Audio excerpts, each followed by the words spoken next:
ബംഗളൂരു വിമാനത്താവളത്തിൽ സുരക്ഷാ വീഴ്ച. യുവാവ് കയ്യിൽ കത്തിയുമായി ടാക്സി ഡ്രൈവർമാരെ കുത്താൻ ശ്രമിച്ചു. മുൻ വൈരാഗ്യത്തെ തുടർന്നാണ് ആക്രമണം എന്നാണ് സൂചന. CISF ജവാന്മാരുടെ സംയോജിതമായ ഇടപെടലിനെ തുടർന്ന് അനിഷ്ട സംഭവങ്ങൾ ഒഴിവായി. KB ശ്രീധരനുണ്ട് വിശദാംശങ്ങളുമായി നമുക്കൊപ്പം. Sreedharan, good morning. ഈ വിമാനത്താവളത്തിനുള്ളിലാണോ പുറത്താണോ ഈ സംഭവം ഉണ്ടായത്? വിമാനത്താവളത്തിനുള്ളിലാണെങ്കിൽ കത്തി പോലെയുള്ള മാരകായുധങ്ങൾ കയ്യിൽ കരുതാൻ സാധാരണ യാത്ര ചെയ്യുന്ന സമയത്ത് അനുവാദമില്ലാത്തതാണ്. ഇതെങ്ങനെ സംഭവിച്ചു? എന്താണ് വിശദ വിവരങ്ങൾ? Moti, good morning.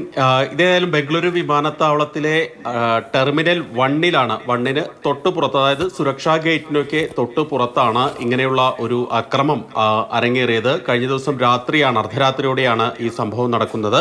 3 ടാക്സി ഡ്രൈവർമാരും മറ്റൊരു വ്യക്തിയും, അതായത് ഈ പ്രതിയായിട്ടുള്ള ആളുടെ പേര് സുഹൈൽ അഹമ്മദ് എന്നാണ്. ഇവർ തമ്മിലാണ് ഇങ്ങനെ ഒരു കത്തിക്കുത്തുണ്ടായത്. ഏതായാലും ഈ വിമാനത്താവളത്തിന് പുറത്തു വെച്ച് ഇവർ തമ്മിൽ എന്തൊക്കെയോ പ്രശ്നങ്ങൾ ഉണ്ടായിരുന്നു. അതിനെ ചൊല്ലി വലിയ തർക്കവും വഴക്കുമൊക്കെ ഉണ്ടായി.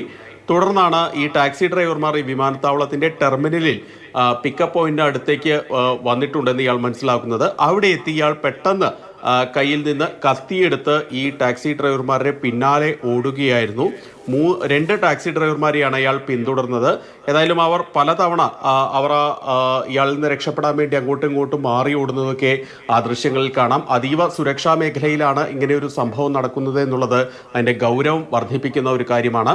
ഏതായാലും ഇതിന് പിന്നാലെ ആ ഡ്യൂട്ടിയിലുണ്ടായിരുന്ന CISF ജവാന്മാർ, വിമാനത്താവള സുരക്ഷയിലുണ്ടായിരുന്ന CISF ജവാന്മാർ ഉടൻ തന്നെ ഇയാളെ കീഴ്പ്പെടുത്തി ആ കത്തിയൊക്കെ മാറ്റുകയാണ് ചെയ്തത്.